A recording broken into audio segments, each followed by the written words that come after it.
Hey everyone, this is Alan Redman with Streamline Landlord Service, and this video is going to be talking about managing properties. So properties are a relatively simple subject on our platform. As you can see, I've logged in, and right now there's this properties option over here on the left navigation. We can click that and go to manage, or you can click this tile right here and they go to the same place, and it just goes to this page right here. And this is going to be a list of all the properties that we have. So whether you're a solo landlord or a property manager, it doesn't matter. It's going to look exactly the same. If you want to add a new property, we can just add one here. I already have one Main Street, so let's just call this 2 Main Street. We'll say for now it's a house. It's a single family home. So you'll notice we have a name and an address line one. So this is just if you want to call it something different. Maybe you want to call it Blue House. I don't know.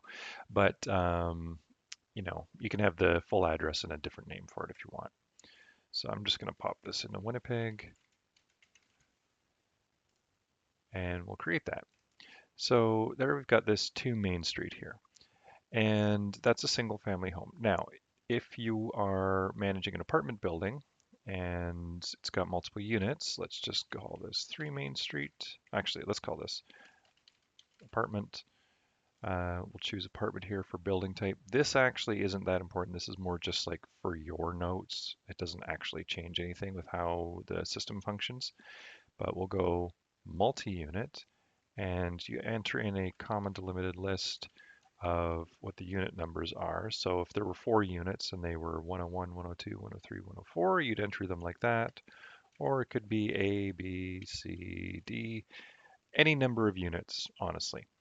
Um, Address, we'll make this at 3 Main Street, again, Winnipeg, and your postal code. So once you've created either your single family home or your multi-unit, we can go into here, we go action, we can edit the property. So from here, you can see that you can change the name, the building type. You can't change the unit type. So either it's a single family home or it's multi-unit.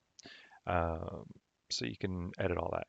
Managing viewing availability, that's sort of like setting up viewing appointments and scheduling and everything for prospects. I'm not going to touch on that in this video just because that's sort of a different topic, but we'll close this one here. If we edit a multi-unit property, you can see down here that there are managed units. We can add a new unit if we need, and you can see any current tenants that are in any of these units. Of course, nobody's in there because well, we haven't assigned anybody yet. So if you want to assign people, we can go, let's see, who do we have in this account? We've got these 2 characters. Yeah, let's just assign them. So if we go back to properties, you can create a rental agreement right through this page now. So you can create a rental agreement, assign, tenant 01. Obviously, these are just testing names, but this would be, Bob Smith, for instance. And you can say it's a residential rental agreement, and here's the monthly rent, and here's when it's active from until, and stuff like that. Once you've got PAD transactions, you can also go to this View Transactions button here, and you'll see any of the transactions that have taken place. So that's just another little shortcut. And you'll notice that this red indicator is on this property right here. What this means is there is a tenant assigned to this property, but there's no monthly rent configured.